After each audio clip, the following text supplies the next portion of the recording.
Nous voici rendus dans une nouvelle étape de notre tutoriel et nous allons continuer notre exploration. Je vais commenter ici les lignes que nous avions utilisées pour afficher un vidage de la variable $post et je vais rajouter un nouveau bloc de code que j'ai préparé. Alors ici, nous expérimentons, nous faisons des essais pour afficher des éléments afin de construire notre traitement et après nous allons créer une fonction qui sera utilisée globalement pour afficher le résultat. Là, je vais tester ici la valeur de l'attribut post parent qui est généré dans la variable $post. Nous avons vu précédemment à l'issue du vidage que c'était soit l'identifiant de la page parent, soit c'était 0 s'il n'y avait pas de parent. Donc si c'est 0, en fait, ça correspondra à la condition false. Et s'il y a quelque chose autre que 0, ça correspondra à la condition vraie. C'est pour ça qu'ici, on peut simplement faire un test if $post post parent. Nous pourrions ici ajouter ceci, tester si c'est égal à 0 ou à autre chose que 0, mais le plus simple c'est de tester la valeur true ou false. Et il faut savoir qu'en PHP, quand nous avons une valeur égale à 0, ça correspond à false. Donc nous pouvons simplement tester la variable elle-même et si elle est true, c'est-à-dire elle aura une valeur, à ce moment-là on va afficher parent égale et l'identifiant du parent. Si ce n'est pas le cas, c'est-à-dire si la variable est égale à 0, donc si elle est false, à ce moment-là, nous afficherons pas de parent. Donc j'enregistre ceci, je reviens ici sur ma page, je vais rafraîchir la page équipe, et là il me dit pas de parent. Donc c'est normal, c'est ce que je m'attendais à trouver. Maintenant je vais taper ici Delphine, et là il me dit parent égale 303. Et 303, pour ce que j'ai noté moi, c'est bien l'identifiant de la page équipe. Si je tape Albert, j'aurai encore une fois parent égale 303. Donc maintenant, on est capable de savoir si une page a un parent, on peut l'afficher. Maintenant que j'ai découvert ceci, je peux revenir dans le code ici. Je vais ici replier cette partie et la commenter. Et je vais créer une fonction ici qui va me servir à retourner des résultats. Donc je me positionne dans la zone ici de PHP juste après l'appel de header et je vais coller cette fonction que j'ai préparée ici. Donc je reprends le principe du test que j'avais effectué ici, mais au lieu d'afficher qui est le parent, je vais retourner l'identifiant du parent. C'est-à-dire que si j'ai bien ici $post post parent, à ce moment-là, je renvoie l'identifiant du parent. Et sinon, si ce n'est pas le cas, je renvoie l'identifiant du poste. C'est-à-dire que si ma page n'a pas de parent, je renverrai l'identifiant de ma page. Bien sûr, dans la fonction, je prends soin de rendre global le paramètre $post afin que ces valeurs soient disponibles à l'intérieur de ma fonction.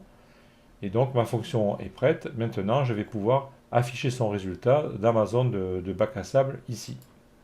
Je vais coller ici deux lignes que j'ai préparées comme ceci et je vais donc afficher l'identifiant de la page et j'afficherai $post ID et ensuite l'identifiant du parent et j'afficherai le résultat de la fonction giveMeTheParent qui va être soit ici l'identifiant de la page parent, soit l'identifiant de la page s'il n'y a pas de parent. Donc j'enregistre ceci, je retourne au niveau du site, je vais rafraîchir ici Albert, et il me dit l'identifiant de la page est 307, donc c'est bien ce que j'avais noté. Je le vérifie sur ma page de papier, oui c'est ça, Albert c'est 307, et le parent est 303. Si j'affiche maintenant Delphine, il me dit l'identifiant de la page est 310, dans ce qui correspond encore à ce que j'avais noté, et l'identifiant du parent est 303.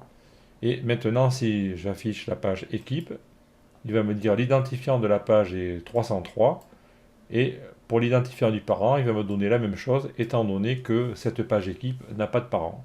Donc maintenant, nous avons les conditions réunies pour afficher tous nos éléments dans la page.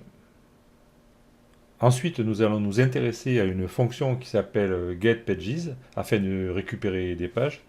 Mais bien sûr, cette page va nous renvoyer toutes les pages du blog. nous aurons besoin d'un critère pour les filtrer et ce critère sera child of. Donc je vais revenir dans le code. Dans un premier temps, je vais décommenter cette section ici dans laquelle je faisais un var dump de $post et je vais le remplacer par var dump de getPages. J'enregistre la page, je vais revenir sur le site et je vais rafraîchir. Et là, je vois que j'obtiens un tableau qui contient 11 éléments, à savoir toutes les pages, tous les contenus de type page de notre site. Si je reviens dans le tableau de bord, je vois bien que j'ai ici 11 éléments, j'ai 11 pages sur mon site. Ce n'est pas ça qui nous intéresse, nous, on voudrait obtenir simplement les pages par rapport à un parent donné. Alors, c'est pas compliqué, je vais revenir dans le code, et ici, je peux introduire le paramètre childOf en tant que variable de la fonction.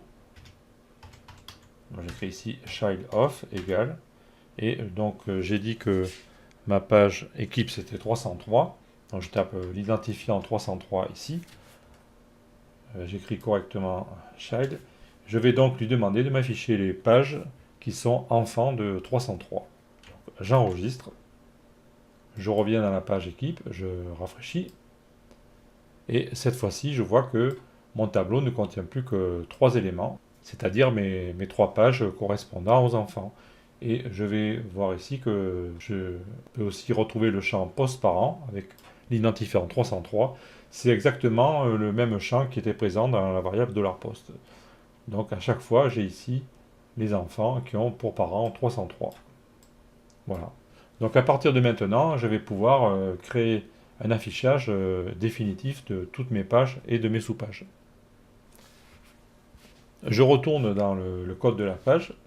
Au passage, ici, je vais corriger l'indentation de la fonction car c'est pas correct.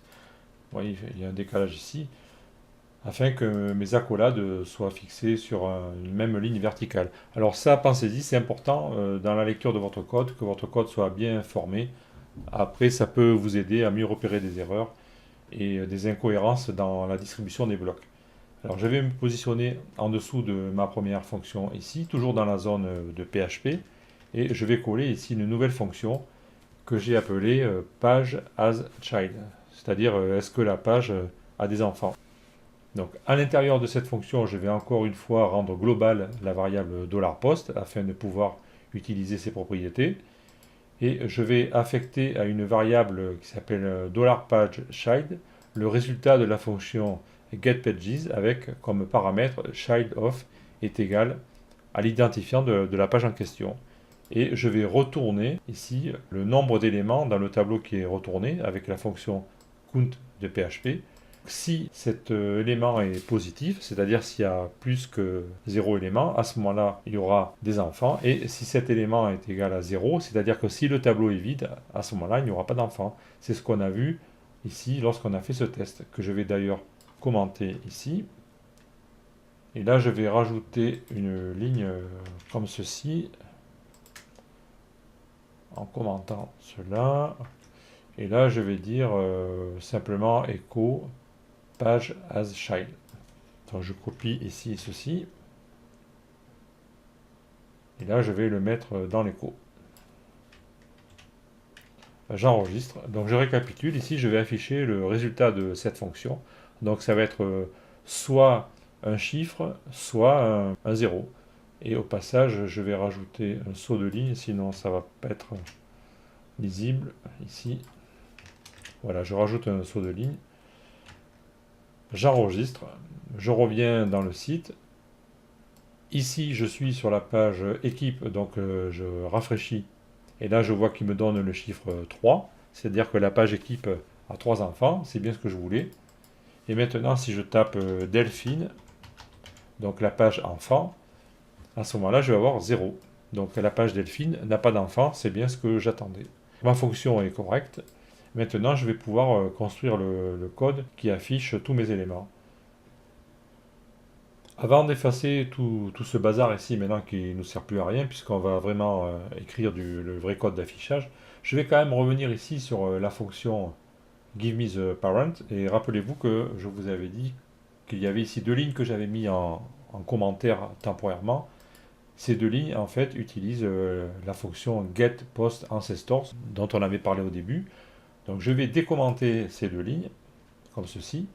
Je vais commenter cette ligne là, pour vous montrer que ça revient exactement au même. Donc dans ma fonction giveMeTheParent, j'aurais pu utiliser la fonction getPostAncestor.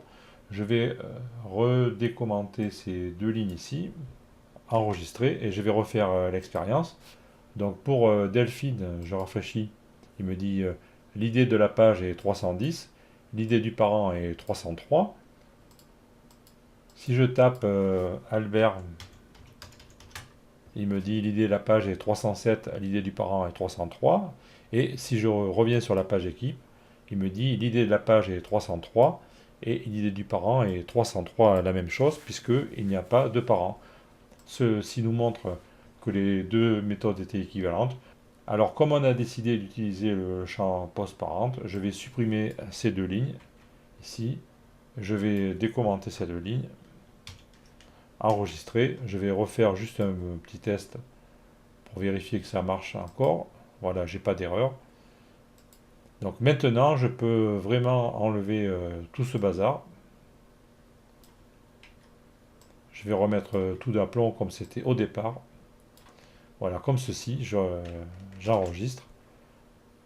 Je pense toujours à revérifier en réaffichant une page. Donc équipe, ça marche, il n'y a pas d'erreur. Je vais réafficher une page enfant. Voilà, ça marche, il n'y a pas d'erreur. Donc maintenant, nous allons construire un genre de petit menu ici, comme nous l'avions vu dans la version finale, qui affiche la page parente, et à droite, nous aurons toutes les pages enfants. Donc nous allons faire ça dans la prochaine vidéo. Je vous donne rendez-vous pour la suite.